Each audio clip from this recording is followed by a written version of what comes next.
welcome to Tarby's. I'm Tanya Eaton. I hope everyone's enjoying their food and drinks. I highly recommend that soft pretzel.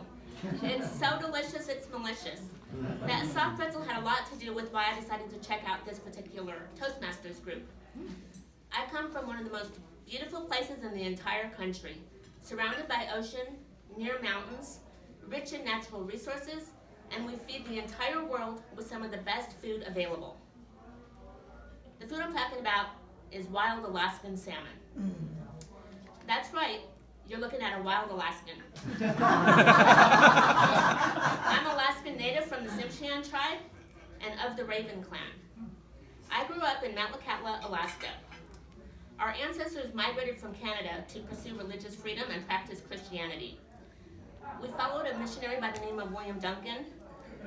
Early settlers were highly encouraged to speak only English. There were no written accounts of my language. So if it weren't for a strong oral tradition, knowledge of our culture would be lost. We're the only reserve in the state of Alaska. Our forefathers had the foresight not to accept public assistance. So we've been self-reliant since day one. We rely heavily on the fishing industry and forestry. Many of our members can build a house from scratch. My dad is one of those members. So Sadhna's speech about no free lunch really resonated with me. Oral tradition is more than ancient history for me personally because my grandfather was a very talented speaker. He infused humor and warmth in every single one of his speeches, and I hope to emulate him not just in my speaking career, but in my entire life as well. He nicknamed me the California Girl because I moved away from Alaska several years ago. In fact, I've now been in California longer than I've lived in Alaska. So today, I can proudly say I live in one of the most beautiful places in the entire country, surrounded by ocean, near the mountains, rich in natural resources, and we feed the entire world with some of the best food source available. I'm proud of the fact that Monterey Bay is a leader in sustainability.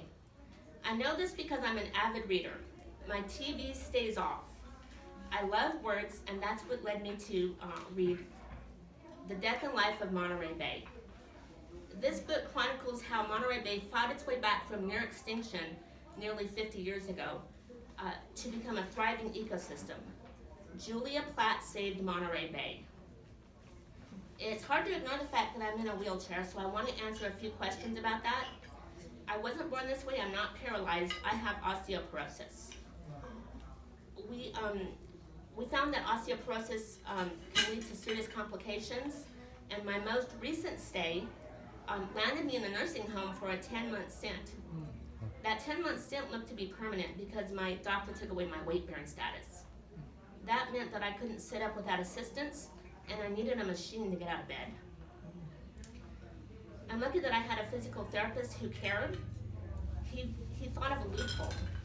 He encouraged me to go up to Stanford to talk to one of my orthopedic surgeons up there. And I'm happy to report that I got my weight-bearing status back. And once again, I was saved by the word. Are you starting to notice a theme here?